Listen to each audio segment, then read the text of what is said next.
Lauren Williams won silver in the Taekwondo final. Well, Lauren is now back home and she joins me alongside her proud parents, Alan and Tanya, and her younger sister, Kirsty. Good morning to all four of you. Lauren, congratulations. Has it sunk in?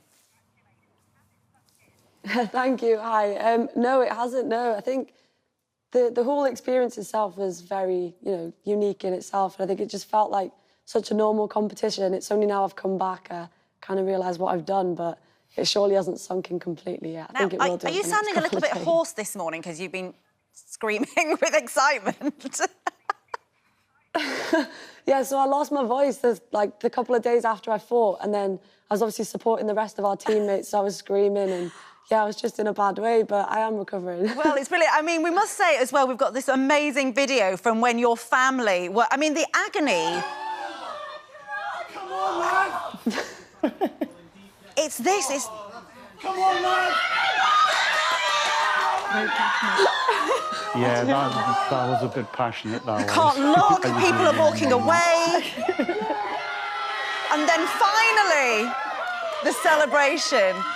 I mean, it is, and actually, to mum and dad, it's that video really shows the agony, just in that moment, but of all the years that you've put in, Alan, I suppose, as a family, into Lauren's success. Tell me about it.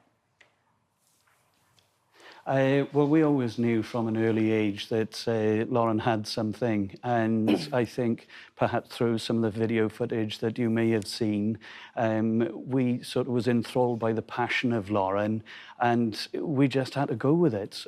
She'd done everything that was asked of her, and how can you deny a child who's doing everything that's asked of her to say no? So we joined an incredible journey as a family to get her to where the result was. I'll tell you what, she's been winning medals her whole life, hasn't she, Alan? And Tanya... It has. It's been 18 years. It's incredible. Yeah. And Tanya, I mean, when Lauren was young, she didn't enjoy school, did she? And as a parent, that's actually quite heartbreaking when your children are finding school life hard. Yeah, it is. Yeah, she found it really difficult because she was more of a tomboy, like I was. Just wanted to play football, rugby, just run around and everything. She wasn't sort of into the girly things, and I think she had a little bit of backlash for that as well. And so then that's when you as parents decided to put Lauren into... was it kickboxing then, Lauren, first of all, before Taekwondo? Yeah, so I did kickboxing at a local club initially called Devils, and I did that for around 10 years. But I remember my first session when I went along at 4. I actually remember that session still. But yeah, I just fell in love with it straight away. I just loved how everyone was beating each other up. It just was, I don't know, it's just something that caught my attention. Well, it's incredible. And actually what is really intriguing about your story, and we're hearing this about all the Team GB athletes, I think, this year. We're really understanding what sacrifice means, I think, this year more than ever. And this idea, I want to see this caravan, because there was an academy in Manchester, I think, where you got a place, didn't you? But you were too young, 14, couldn't live in the athletes' village. So Tanya and Alan, what did you decide to do for Lauren at that point?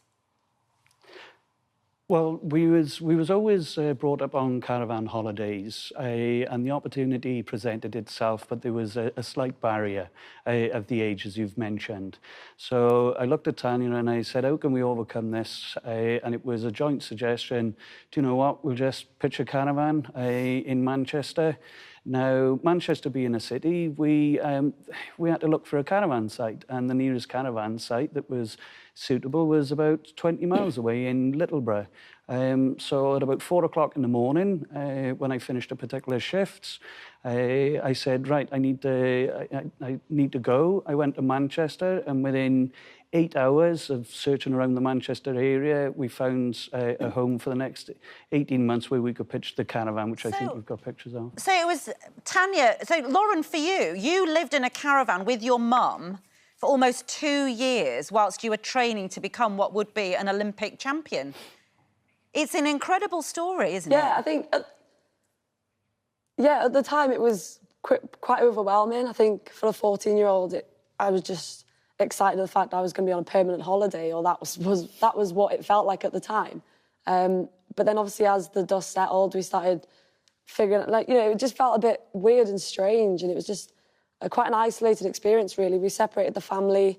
We didn't really have Wi-Fi or anything. It was just like free sat telly. It was just really strange, and yeah, it was definitely a difficult time, but yeah, I wouldn't change anything for the world. And of course, who hasn't spoken yet is Kirsty, your sister, who is sat there quietly. I mean, you have also made us, you know, you didn't have your mum at home for that year and a half or whatever as a young girl, and that must have been hard for you. But how do you feel about Lauren's success now, and how do you feel about your sister?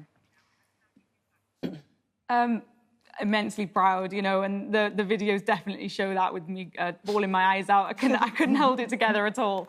But no, I'm so proud of her. And like she just said, we wouldn't change it for the world. We wouldn't change anything. It was hard, but I think, you know, those times have really built a stronger foundation for all of us. Yeah. So we've you know, and I think we've really pulled it out the bag this time. Well, you have. And can I just say, before you go, I just want to show these videos of Lauren training in the lounge, which makes me think you have to say really nice things about her anyway, no matter whether you want to or not, because who wants to be horrible about Lauren when she can do this? That's what... Let's all be nice to Lauren, is what I'm going to say from now on in. That is incredible. Well, Listen... I would have liked to have kept my ornaments. Did she break a few? I smashed a few. Yeah. It was all worth it. A few. There's been a lot of glue. I broke a telly and the curtains came down, but I don't think that was my fault. Well, listen, this isn't of this, you know, I'm sure you'll go for gold next time. You know, you've inspired so many people. Thank you so much to the whole family for what you've done for Team GB. It's a real honour to have you on the show. Oh, thank you for inviting us. Thank you very much. Don't forget, you can watch full episodes of Lorraine on the ITV Hub, and all the best clips, compilations and playlists right here on our channel. Just subscribe now and you'll never miss an upload. Click here to watch another video similar to this one, or click here to head to our channel's homepage to explore all of our exciting videos.